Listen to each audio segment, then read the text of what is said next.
Ladies and gentlemen, would you please rise for the playing of the Sibling Rivalry Baseball Podcast. And here's your host, Jana, and her big brother, Jeff.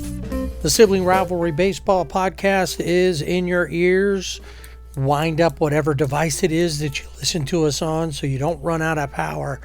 It's just going to be me this week, as Jana was so upset about the Dodgers, she just couldn't bring herself to come in and talk about them. No, that's not true. She's off in the wilderness somewhere, communing with nature. Anyway, so it looks like the College World Series field is set for Omaha. There was a surprise sinkhole on the road that upended a favorite. The Dodgers seem to be having some personal issues, and the Angels avoided a major disaster.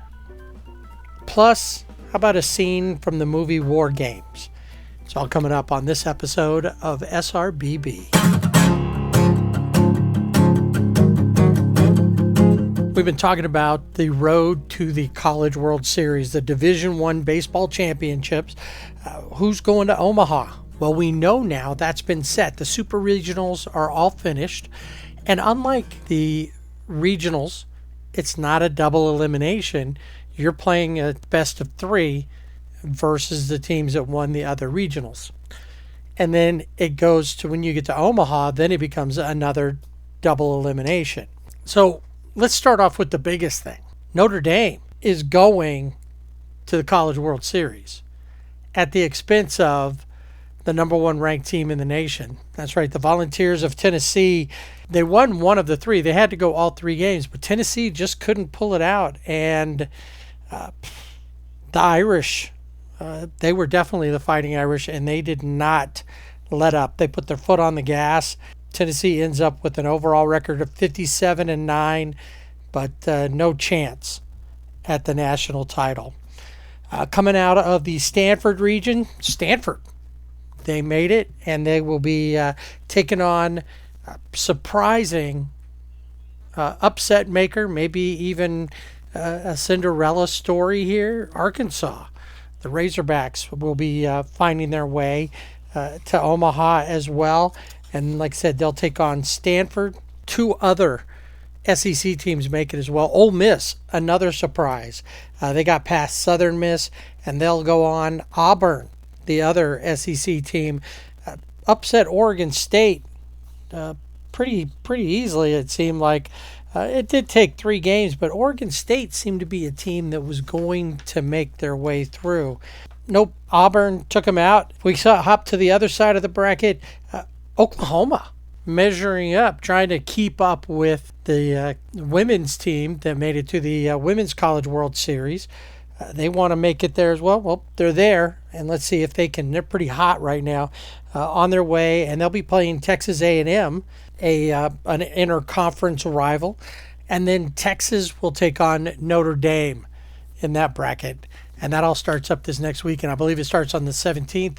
So, so much fun to have, and who knows what's going to happen? Who could be upset? And with double elimination, you know, you could be one team that gets all the way and then still ends up losing a couple right at the end and not taking that trophy home. So all fired up and ready for the College World Series in Omaha. We'll be talking a lot more about that next week. And when Janet comes back, she gets excited about this as well. We'll definitely break down what's happening and what we're expecting to see as the College World Series moves on. It's time for Dodger Baseball. Yeah, it's time for Dodger Baseball, but I don't know a lot of people that are overly excited about Dodger Baseball these days. It's been a tough couple of weeks. We'll talk about a couple things that have happened that we just saw. We know the rest of the story about one of the pitchers that's been having an issue lately. And we're going to hear what Dave Roberts thinks it might be going on, why he's disappointed in the overall effort. But first, let's take a look at the Dodgers' trip to the south side of Chicago, the baddest part of town. And they had to beware of Jake Burger. who really was a one-man wrecking crew against the Dodgers. He had a lot of offense against him. The Dodgers do take 2 of the 3, but when they get there, they open up Game 1 with a shutout, 4-0 loss. Mitch White on the hill pitched 5 innings, gave up 2 hits, no runs, and 5 Ks. It was Skip Bickford and David Price giving up 2 runs each. And then, like I said, Mitch had 5 strikeouts. The other 4 pitchers in the game for the Dodgers had 1 strikeout amongst them, and that was Yancy Almonte. They got to see their old buddy A.J. Pollock, who went 1 for 2 and drove in 2 RBIs, had a double, and then had some sort of an injury issue and had to leave the game, although he would return during the series. Offensively speaking, nothing to talk about. The Dodgers didn't really do anything, a couple of hits here and there, but nothing to really write home about, because obviously they didn't do anything to score any runs. Which leads us to Game 2. Things kind of change up. The Dodgers kind of switch scores around. They give up 1 run to the White Sox. Jake Berger, baddest man in town, with a home run. He attributes to the 1 run. The Dodgers, on the other hand, 3 home runs. Trey Turner, 2 for 4 with a home run, 2 RBIs, or scored 2 runs. Will Smith, 2 RBIs, 2 for 4. And Cody went 1 for 3 with a home run. And, of course, why did they win? Tony Gonsolin, who's become kind of the ace of the staff right now. He went 6 innings, 3 hits, 1 run, 5 strikeouts, and only 1 walk. And, of course, the Dodgers had it kind of easy because they were dealing with Johnny Cueto. Although he went 6 innings, he did give up 3 runs. 2 of those home runs were his. Once again, Tony Gonsolin stepping up. Like I said, he is the ace. Now, the legend, the guy that he's been sitting next to and trying to learn from, will be making his comeback pretty soon. Yeah, we're talking about Kershaw. That's going to be in the next series. We'll talk about him in a minute. Game 3 was pretty crazy. And honestly, at one point in this game, it looked like the Dodgers were trying to give it up. Like they didn't really want to win it. Final score in that one was 11-9. Freddie Freeman, 3 for 5 with 3 RBIs. Gavin Lux, 4 for 4, an RBI and a walk. Not a good outing for Tyler Anderson, though. And that's kind of how it had been, a 1-2 punch. The Dodgers get Gonsolin and a win. Tyler Anderson, typically a win because they've both been on top of it. But this game, Tyler Anderson was a little shaky. He only threw for 3 innings, gave up 4 runs, struck out 2 and walked 3. And luckily that didn't come back to haunt the Dodgers. But it just wasn't what we've been seeing from him, and gave him his first loss on the season. Now, Mookie didn't help at all in all this. He was 0 for 6. After everything that he had been doing, he's kind of gone quiet. He's definitely gone cold. Now, the big story out of this game is Max Muncy, who between Jan and I thought, there's no reason why this guy needs to be back. He needs more time off. He's got to let that arm heal. But they weren't going to let that happen. I guess his 10 days was up. They felt he was fine with his rehab stint in Oklahoma City, and they bring him back off the injured list, and he proves us wrong, at least for this game. He went 2 for 5, 5 RBIs, had a double, a home run, and 3 strikeouts. So the strikeouts are pretty normal. The interesting thing with the home run is that Trey Turner, who's been pretty much on fire since May, top shortstop in the league, offensively, he is tearing things up. So Tony La Russa the manager of the White Sox, decides to go ahead and intentionally walk. It's a 1-2 count. Trey's got 2 strikes on him, but he goes ahead and intentionally walks Trey Turner to get to Max Muncy, which overall doesn't seem like a bad idea. Max walks quite a bit, but he strikes out a lot too. Hasn't really been hitting. So what did Max do? He made Tony La Russa pay for it. Hits a home run. And then he was fired up using what we call motivational buzzwords as he came in. It was caught of him saying, go ahead and walk guy, intentionally walk the guy with 2 strikes. See what happens. He used some other language in there as well, but he completely was fired up, and we were hoping to see that that was going to be it. That was the transformation. We would have to wait till they got to San Francisco to see if that stayed the case. Freddie Freeman said it took a 1-2 walk for us to get Max Muncy back. Well, it was brief, because I can tell you, as I went through the rest of the series, or the rest of the games for this last week, Max doesn't pop up. And I know he sat out Sunday's game. So they do walk away with 2 wins out of the 3 versus Chicago. It's the only time they're going to meet up with Chicago. In that last game, once again, Jake Berger with a home run. AJ, 2 for 5, 2 RBIs. Yasmani Grandal, another former Dodger, went 1 for 4.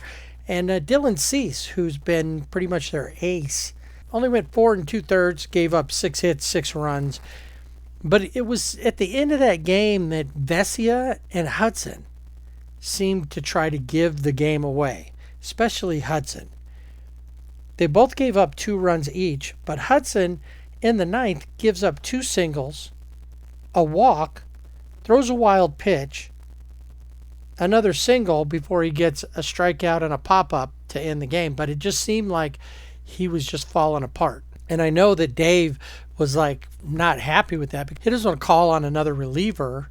He wants to get this done and over with so that they can go to San Francisco and match up with the Giants, who they really need to be focused on. Because with the way they've been playing, the Giants, the Padres, are going to be tearing them apart if they don't watch themselves. So they end up in San Francisco. The big news was that for the first time ever, both teams wore the rainbow logos on their caps for Pride Month, and that was a big thing, especially in San Francisco. A lot of people were wondering how Jock Peterson was going to be there with the Dodgers. Would he be weird about it, playing him in San Francisco? No, he didn't care. 2 for 4, 2 RBIs in the very first game. The Giants walk away with a 7-2 win. Dodgers 0 for 4 with runners in scoring position. Gavin Lux did hit a home run. CT3 had a double. They attributed to the 2 runs. Walker Buehler, and we'll get to him in a little bit about what's going on with him. 4 innings pitched, 4 hits, 3 runs, 6 strikeouts, no walks. So overall, it sounds like a pretty even, decent outing, better than what he's been having. Justin Brule follows up and says, oh yeah, you want to do that over 4 innings? It'll only take me 1. He gives up 4 hits, 3 runs, 1 strikeout, 1 base on balls. And like I said, the Dodgers dropped that one 7-2. Darren Ruff, 3 for 4 with 3 RBIs, 2 home runs in that game. And they get taken out by a guy named Jacob Junis, who pitched 5 innings, gave up 2 runs. That was it. Jake McGee, former Dodger, guy I wish we had back in the bullpen, pitched an inning and shut down the Dodgers. So as we mentioned, Clayton Kershaw making his way back. He starts game 2. Freddie Freeman, 2 for 5 with a home run in that game. Will Smith, 3 for 5. Cody, 2 for 5 with a double. And Lux, 2 for 5. But they can't do anything. They can't score any runs. two for 10 with runners in scoring position. They dropped this one 3-2. Kershaw, 4 innings pitched, gives up 3 hits and 2 runs. Craig Kimbrell gives up the other run, 2 walks over a 3rd inning pitch. So he could only get 1 with this. And a lot of people are jumping off that Craig Kimbrell bandwagon. Now, he's only had 1 blown save. You know, he's going to have his moments. Kenley had his issues. We're not losing our mind. You know, people were booing him and going crazy about it. And then when he pitched well, everybody was happy with him again. Craig Kimbrell can get the same treatment. Why not? That's how you treat the closers, right? Seems reasonable to me. That leads us into Game 3. Julio Urias on the mound. Goes for 6. Better than the past. Still not great, but better. Gives up 3 hits, 2 runs, but strikes out 10. It's the first jumbo jack that the LA fans have had a chance at in quite a while. Gives up 2 home runs. That would be the 2 runs that he gave up. Austin Slater, Mike Yastrzemski are the ones that took him deep. The Dodgers facing Carlos Rodon went 6 innings, only gave up 2 hits, struck out 8. Jake McGee gets the save in the loss. And yes, the Giants sweep the Dodgers. Mookie, 2 for 26. 1 base on balls, 5 Ks over the last week. Batting .077, on base percentage 111, so he's only on base 11% of the time, with an OPS of 188. Just pathetic. The guy who was really carrying everything has now he's not contributing, and not. You notice I said Freddie Freeman a couple times, Trey Turner, maybe Will Smith, but nothing consistent from all of them. Now, 1 decent game and then 0 for, or maybe 1 hit, but they're not hitting when runners in scoring position, so they're not getting anybody in. Interesting stat that comes out of this. Number 1, 4 runs in 3 games versus the Giants. Pretty embarrassing the way that they end up taking on this rival. They just rolled over. The Giants took him out as if the Dodgers were nothing. Are the Dodgers like the Diamondbacks playing at the bottom down there, especially from last year? Are they taking over for the Reds? Because they're just not winning a lot of games. Luckily, they had built up a decent record before. But remember, the Angels at one time were 10 over. Are the Dodgers heading in that direction? This is the 3rd time they've been shut out this season. Remember, they got shut out in Game 1 versus the White Sox. Then they get shut out here versus the Giants. And it's only the 60th game of the season. They only got shut out 5 times in the entirety of the 2021 season. And the 3rd one didn't happen until July 29th, which was Game 104. 2 for 24 with runners in scoring position. They left 29 runners on base. That's ridiculous. What happened to this team that could score at will? The pitching's been having issues, yes, but there's no offense to overcome the bad pitching. Dave Roberts is definitely disappointed in what's going on, and he really believes there's too much focus on individual stats.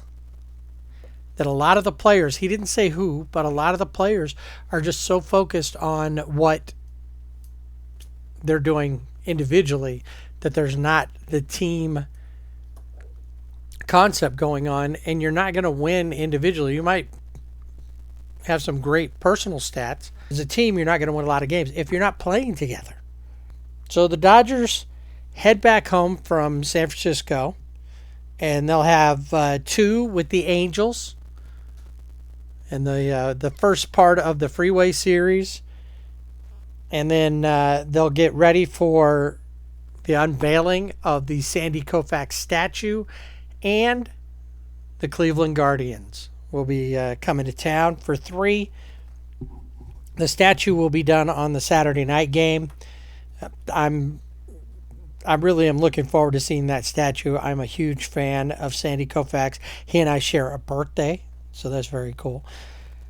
And I wonder, the Guardians will be a challenge for them because they've played pretty well at times. Plus, Jose Ramirez is an MVP candidate again this year, and their pitching is pretty decent. The Angels, I'm not sure. These two teams, the LA teams, are not playing well, so who knows? I guess we'll see over the games, the Tuesday and Wednesday set with the Angels and the Dodgers. All right, take a look at this week's Player of the Week.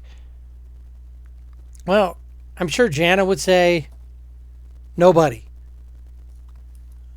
But as I looked through, really, I went less with who had the best overall set of games this last week, and I went with who's been the most consistent.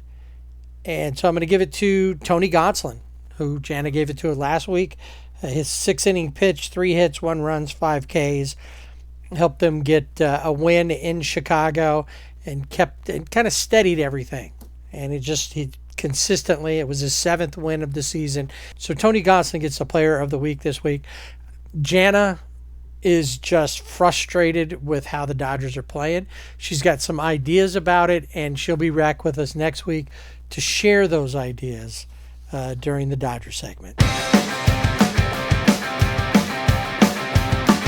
Last week, we told you about Joe Maddon being fired, the second Joe of the season to be fired. So far, only 2 Joes have been fired as managers, Girardi and Maddon. And it didn't really seem to help, but we'll get to that in a second. The Angels took on the Red Sox and the Mets.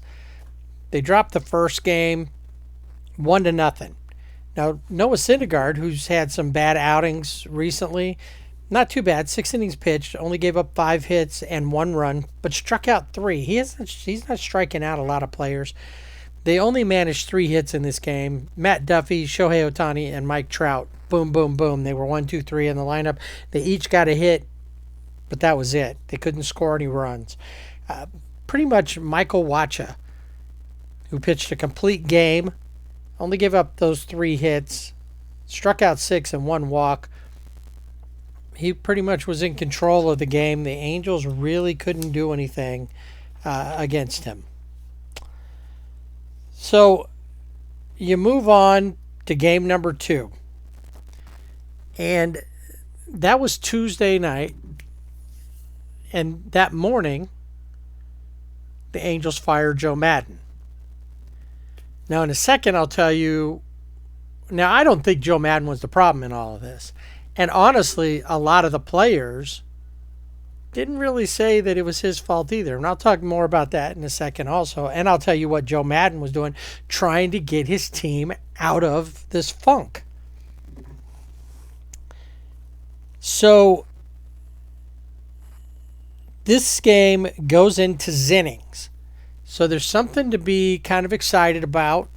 The Angels are only 1-3 in innings games, but you never know. And they're playing Boston, and Boston's playing pretty good, but they haven't been great for the whole season. So Mike Trout hits a home run and a double, 2 for 2, 2 RBIs. Shohei, 1 for 4.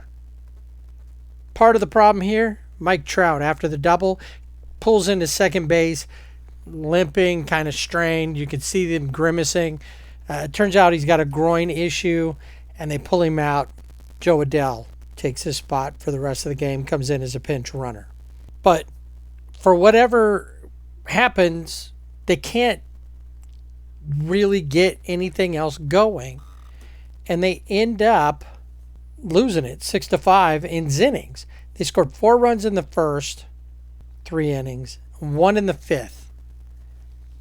And then, of course, like I said, they gave it up at the end. Jose Suarez started that game, 5 innings pitched, 7 hits, 3 runs, 3 Ks. Overall, not a bad outing, but it just wasn't enough. And the Red Sox, 15 total hits. He gave up, almost half of them. And then the bullpen just falling apart. And so they end up losing that one. And that brings us to 13 games in a row. So the Angels thinking, hey, and this is where they avoid disaster.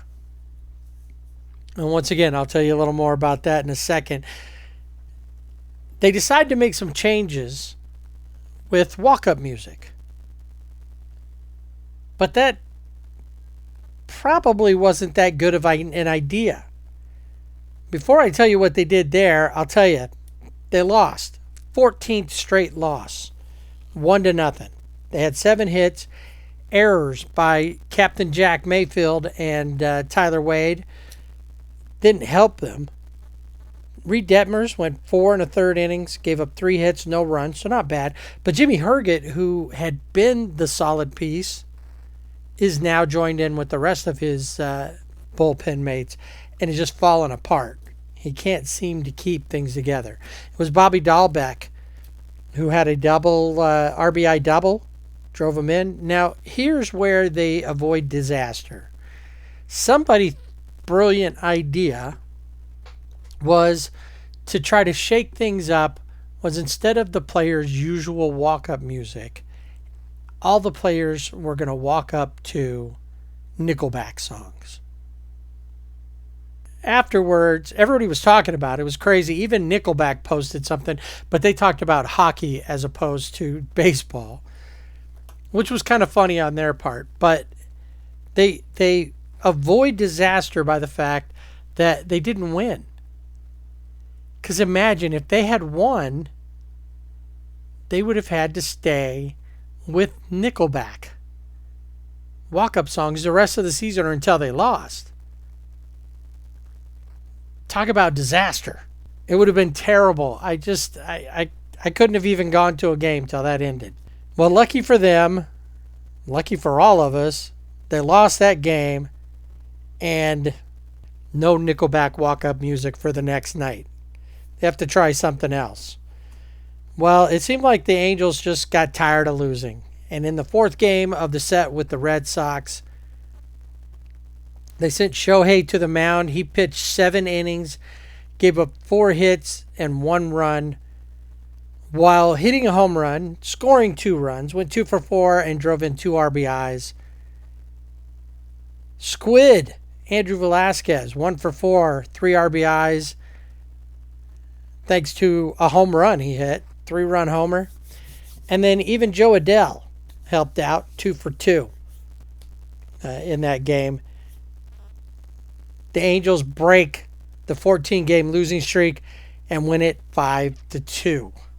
So that's good, and you hope that means that things are turning around for them. Of course, now they got to deal with the best team in the National League, thanks to the woes of the Dodgers. The New York Mets come in for 3, and in Game 1, Brandon Marsh,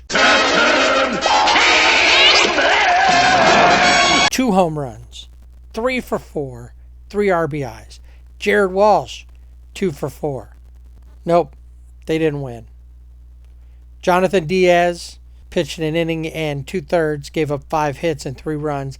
And then Jimmy Herget came in a little bit later, gave up 3 hits and 3 runs, and they drop the first game to the Mets 7-3. Brandon Nimmo, 3 RBIs and a home run. Mark Cannon went 2 for 4 and drove in 3 RBIs. Craziness. So last episode, we talked about the Angels and the City Connect uniforms and what a piece of crap we thought those were. Well, it was time for the official unveiling in the Saturday night game. And much to my chagrin, it seemed to work. I mean, I want them to win, but I don't want them to think that these terrible uniforms are the way to go. But with Michael Lorenzen on the mound, who's been probably the most consistent pitcher across the board, 6 1/3 innings, only gave up 6 hits, 1 run, picks up the W that night when the Angels win 11-6. Trout back from his day-to-day stint with the groin issue, comes back strong, 2 home runs, a double, 3 RBIs. Shohei 3 for 4 with a home run, 3 RBIs and a double. Squid with a home run. And then the big news that night, Jared Walsh, 4 for 5, had 1 home run, 3 RBIs. Oh, and did I mention he hit for the cycle?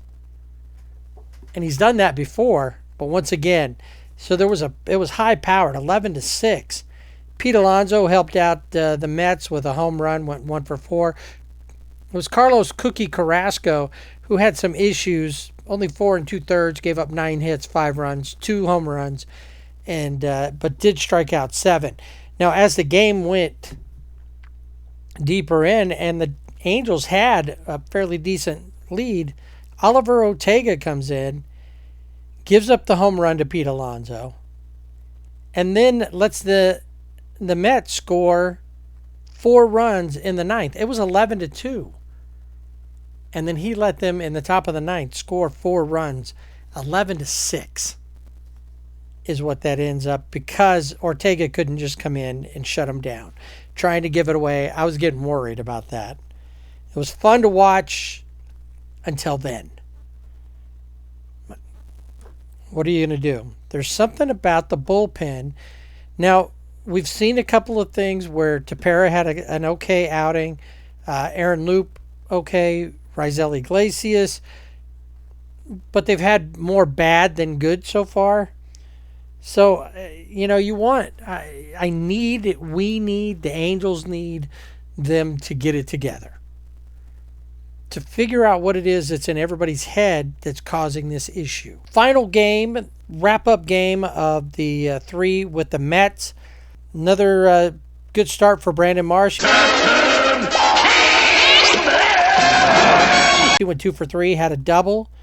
Trout drove in Brandon Marsh in the first inning. Patrick Sandoval went 6 innings, gave up 8 hits, 2 runs, but struck out 8. So he's been pretty consistent too. He and Michael Lorenzen been really good. Problem is, the offense I told you about with Brandon Marsh and Mike Trout, that was it. They lose this one 4-1. Pete Alonso 2 for 4 with a home run, 2 RBIs. Taijuan Walker on the mound. 6-inning pitch, gave up 6 hits, 1 run, but struck out 10. Walker's a guy that I wanted the Angels to pick up.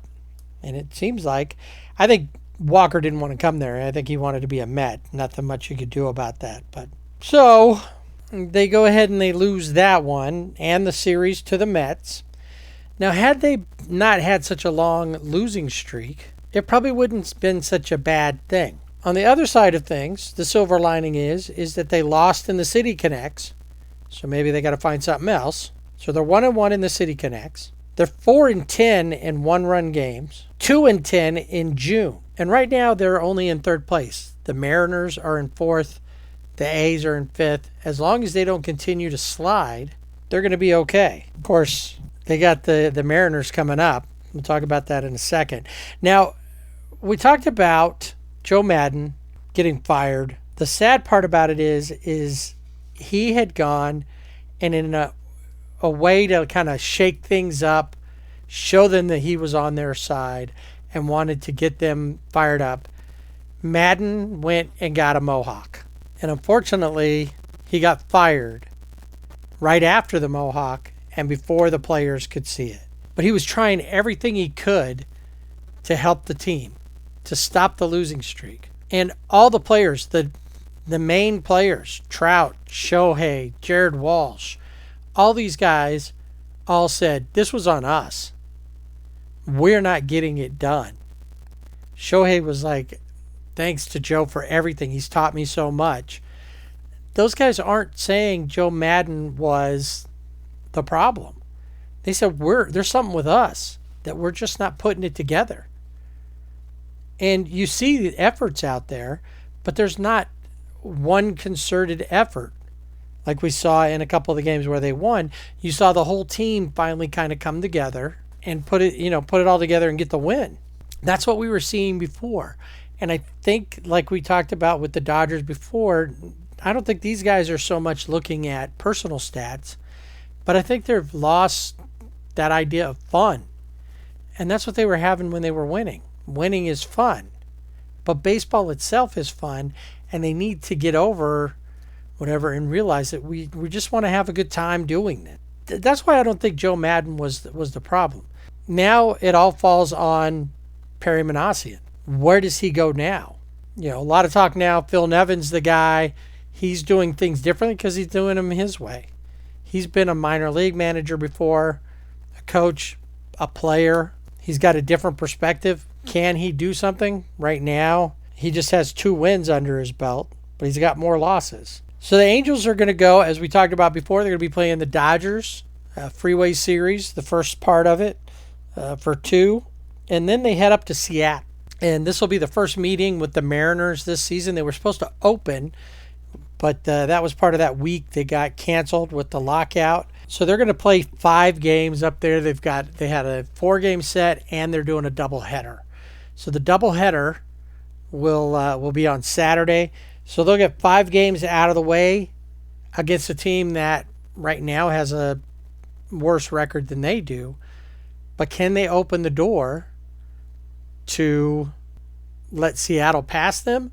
Or can they put Scott Service, the Mariners manager, even more into the fire? Because there's a lot of talk about that the Mariners, who played really great last year, have fallen far short of expectations. So we'll see what they can do there when they take on 5 in that, including that doubleheader. I don't have a player of the week. There was a lot of different players. I probably could have done some stuff and figured something out. Jared Walsh could very well be the guy. He had a couple of days, and hitting for the cycle is great. But overall, they've been very disappointing. So instead, I'll tell you that Jonathan Diaz and Joe Adell both got sent back to AAA. Now, a lot of people were hollering about that because while Joe Adell came up for the last game of Philadelphia and was here throughout the Boston and Mets series, up until the last game of the Mets series, he was one of the hottest hitters on the team, batting over 300. But he didn't really have any RBIs. He didn't really contribute other than he had a couple of hits. Defense was a little better. But the bottom line was there's not enough at-bats for him here, and they want to continue to get him consistent at-bats. And the best place for him right now is AAA for that. At some point, they're probably going to have a spot where they say, okay, you're up here. You either make it or you're out of here. So we'll see how that works with Joe Adell. We'll see if the Angels can turn things around versus the Dodgers, or if the Dodgers can turn things around versus the Angels. Of course, it'll probably just be a split series, and we'll not really see anything that gives us any hope for either team.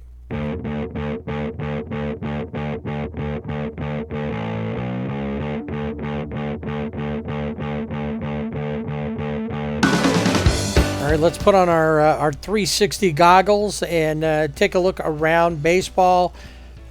Collegiate Summer Wood Bat Leagues. Some of them have already fired up, and a few of them are going to be starting this week. Savannah Bananas, if you remember, we had Kyle Wiggs on from a few episodes ago. The Bananas start up their summer bat league, their summer college league. The Portland Pickles, another team that got some notoriety out there, they also will be starting here right away.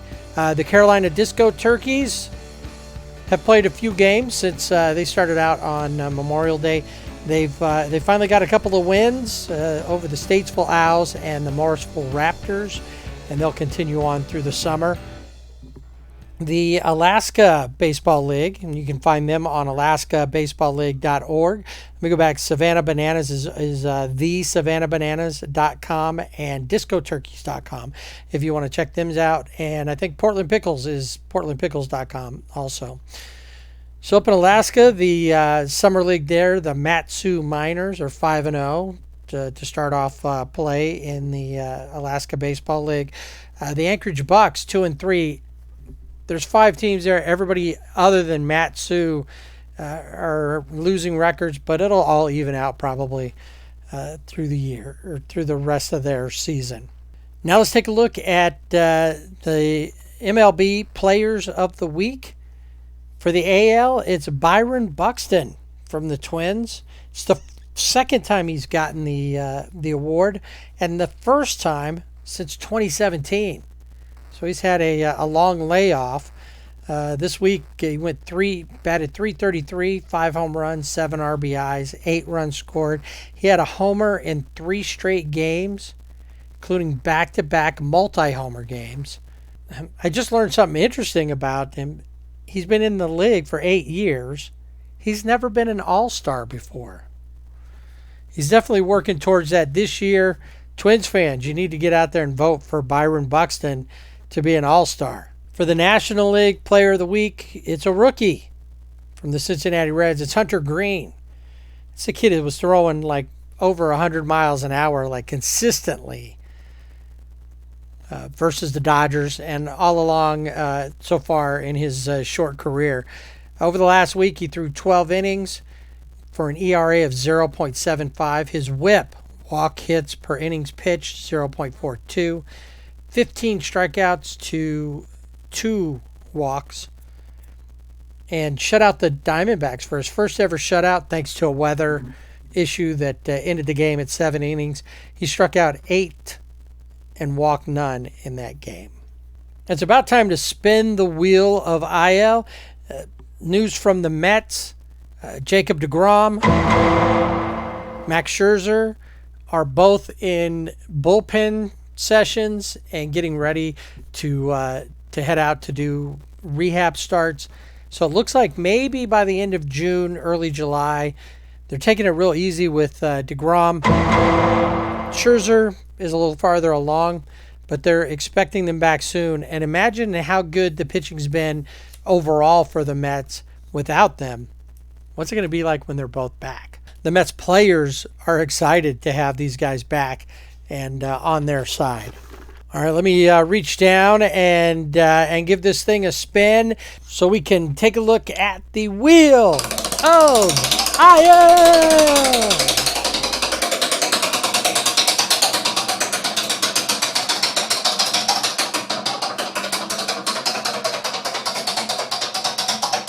All right, I told you we were going to get to this guy, Walker Buehler. Forearm tightness, elbow soreness, 15-day disabled list. And it kind of gives us the rest of the story about what's been going on with him. He's been pitching through pain, which I don't get it these days. Why pitch through the pain? Get it over with. There's too much at stake.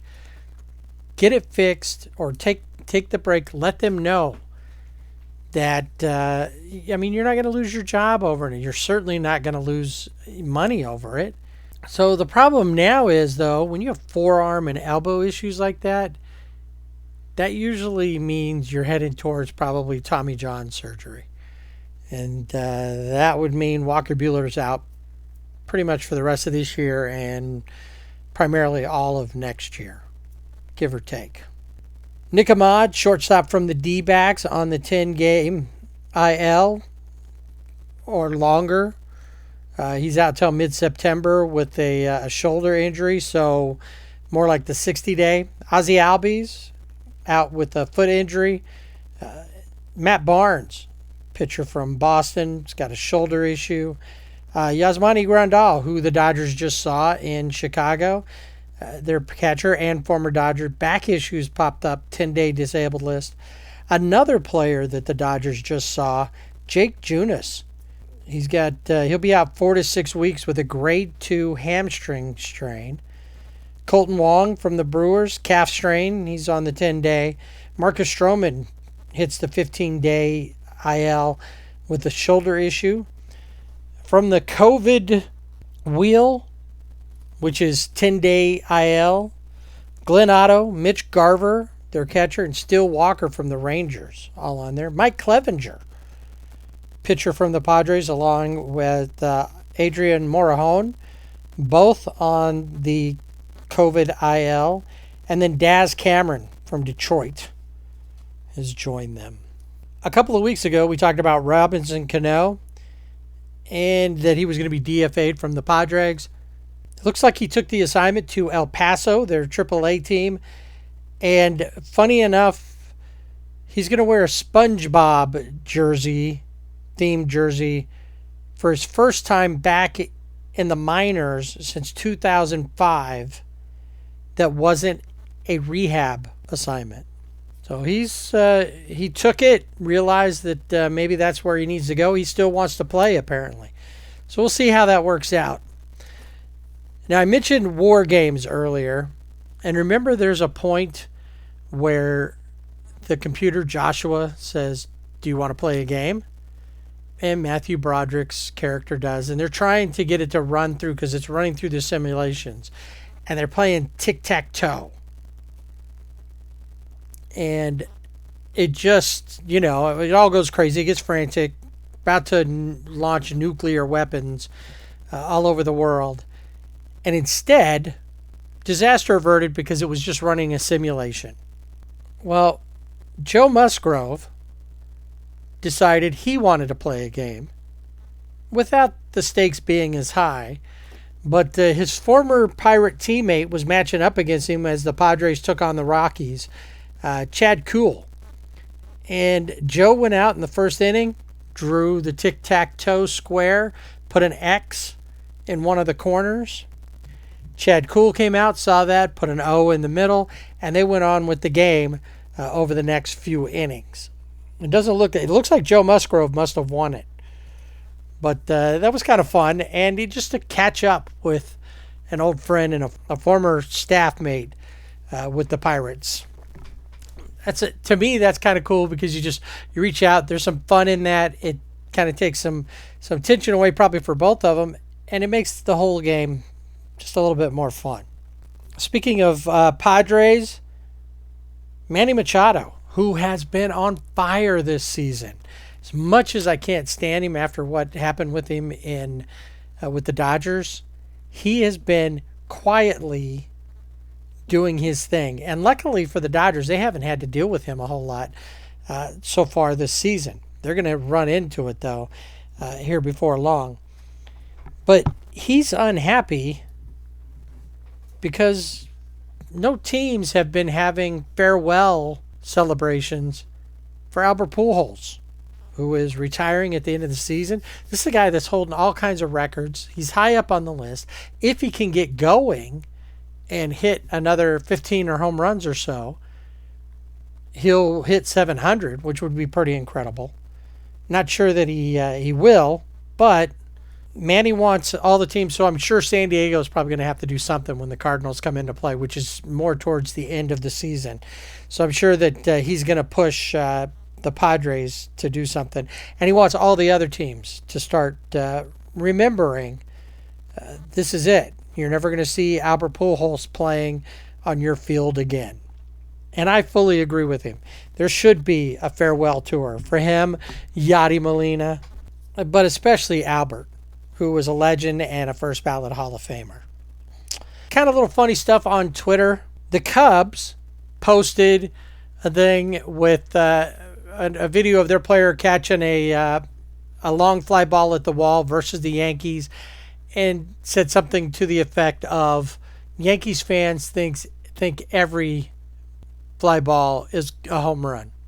And then the Yankees responded after Aaron Judge hits a home run, which he's hit a lot of them, 24 so far on the season as of the last weekend. Can you blame him? Giancarlo Stanton, lucky the Angels didn't have to deal with him when they were there. He's back and hitting incredible home runs, 120 miles an hour off the bat into to left field. So That's a Saturday night. The Cubs do that. On Sunday, the Yankees let them have it, beating the Cubs 18-4. So maybe sometimes you got to think, is this going to work out well for us, or should I just keep my mouth shut? If you remember last week, we gave you a little movie review on Top Gun Maverick and on a baseball movie, Facing Nolan, the documentary about Nolan Ryan. Well, some updates on those. Facing Nolan's going to actually hit the theaters on June 24th. Kind of a limited engagement. I know they'll be playing at certain Regal cinemas and other art house type theaters. So look around for that in your area. Streaming, they'll hit, we're not sure of what platform yet, or multiple platforms, July 19th for Facing Nolan. So keep that in mind as well. Also heard that sometime in July, Top Gun is supposed to hit streaming. That one I think is going to be on Paramount Plus. Regardless, you'll be able to check out Facing Nolan either in a theater or streaming here within the next month or so.